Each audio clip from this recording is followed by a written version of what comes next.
jalan keluarnya. Naik banding ke Allah. La haula wala quwata illa billah. Bertawakal itu berarti bukan mentok, jadi teruskan Tuhan yang neruskan. Kamu mentok, tapi Tuhan yang neruskan.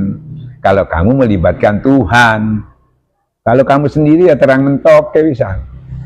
Makanya setelah kamu musyawarah, maka pasrahkan kepada Allah. Pasti kalau kamu mentok, kalau nggak melibatkan Tuhan, banyak orang itu bener kalah. Padahal seharusnya menang. Kamu jadi mangkel sama Tuhan nanti. Yo, pokok gak ditolong sama Allah. Ya kenapa kamu nggak melibatkan Tuhan? Banyak orang salah bisa dimenangkan sama Allah. Karena melibatkan Tuhan. Misalnya gini, dia itu punya utang, salah dia nggak bisa bayar. Ya toh?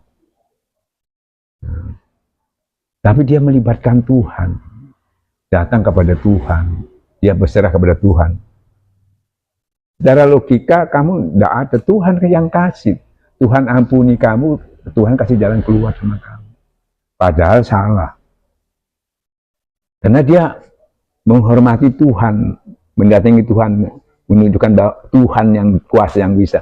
Ini tidak orang yang pintar, ini tidak, wah saya bisa, saya kan punya uang saya. Justru dia jadi sombong, seakan-akan uangnya semuanya bisa menolong dia.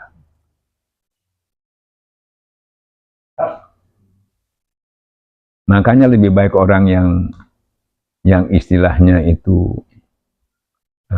bodoh, tapi dia dan berbuat kesalahan, tapi dia bodoh berkesalahan, dia mengaku, ya Allah, memang aku bodoh, ya pantas aku menerima hukuman kalau memang aku salah, ya Allah. Itu lebih diampuni sama Tuhan daripada orang yang merasa pintar dan sebagainya, tapi dia seakan-akan tidak tawaduk sama Tuhan itu. Makanya Nabi Adam itu diturunkan itu ke bumi karena dia nggak tawaduk sama Tuhan, seneng-seneng aja di surga, gini-gini. Ya toh, asik-asik di surga, ya. Sudah diturunkan baru tahu diri dia. Ya Allah, aku salah, ya Allah. Nah, aku sini tawadu, ya Allah, tolongin aku, kasihani aku berdosa. Nah itu. Baru dicintai sama Allah itu. Kalau dalam surga dia asik joget-joget doa.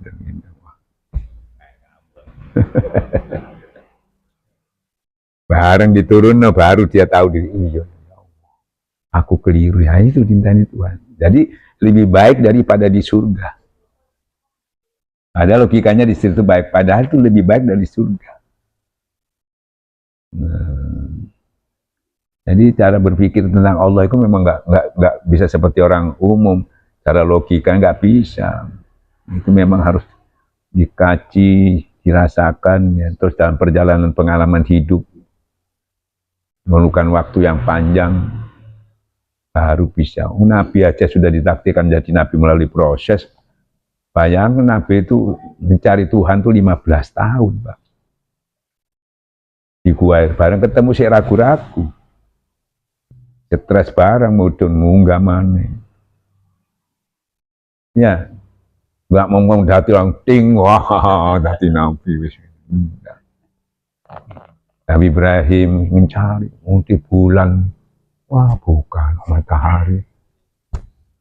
Ada proses mencari, ada suka duka.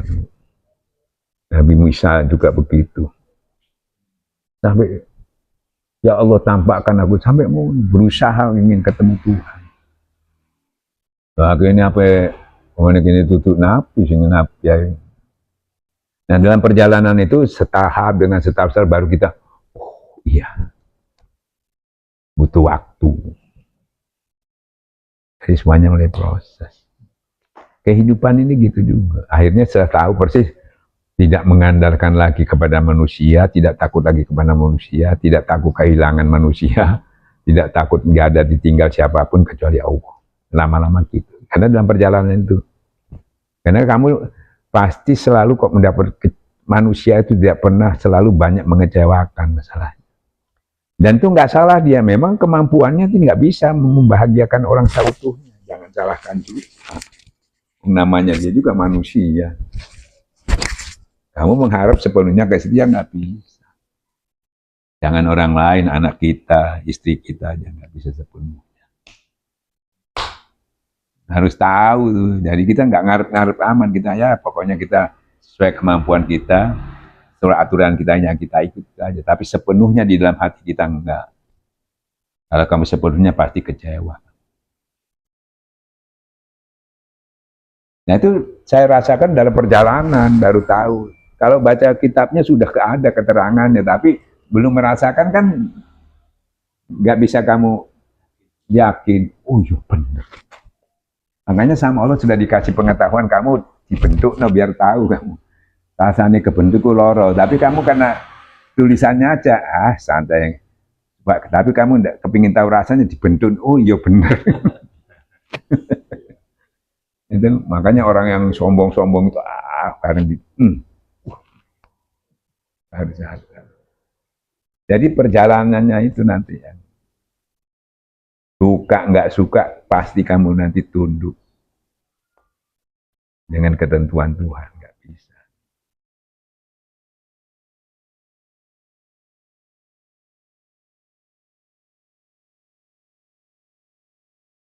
Makanya banyak orang itu suruh tafakur, suruh merenung.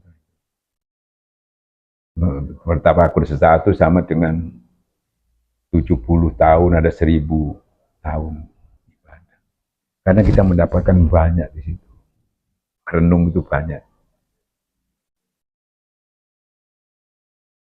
Sekaligus introspeksi gimana kesalahan kita.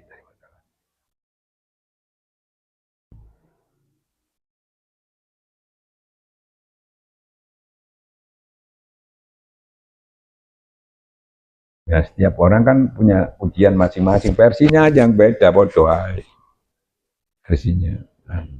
Beda-beda versi, tapi yang jelas kamu terganggu. Itu dok. Yang diganggu ke ketidaknyamanan kamu. Nah di sini kalau kamu tidak kuat, kamu jadi emosi, jadi marah, jadi nekat, jadi mangkel, jadi penyakit, jadi edan. Itu efeknya. Nah, makanya harus ada pendinginnya. Pendinginnya ya zikir itu. Nggak ada lagi. Dekat sama Tuhan. Nggak ada, jurusnya lain nggak ada lagi. Pendinginnya bukan uang, bukan mobil. Itu pendingin sementara, dok. Pendingin yang tidak pernah berubah dan tidak perusak itu Tuhan. Mobil ayam pakai AC. Dingin juga sementara. Mau di dalam mobil terus kamu. Keluar sudah beda. Ya, oh di rumah. Mau di rumah terus. Tidak berubah lagi, tak? Kalau ini ikut terus masalahnya. Nggak pindah-pindah. Ya, mau dalam WC kayak bisa dia mobil warna WC gue. Duitmu. Jadi gitu, ini dibawa sampai ke liang kubur. Sampai ke liang kubur. Sampai di akhirat nanti bisa dibawa. Gini. Makanya itu zikir itu penting. Torekat itu memberikan metode, memberikan cara aja. Cuma zikir tanpa metode, tanpa cara ya gak iso. Makanya salah nanti ya. Biar barangnya bagus, tapi kalau makainya salah. Bismillah.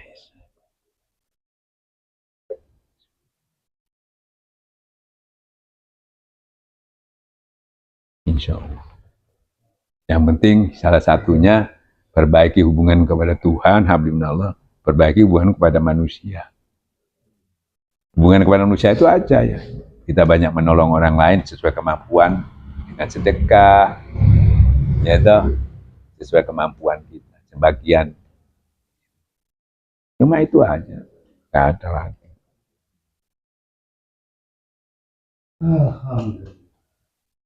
Insya Allah.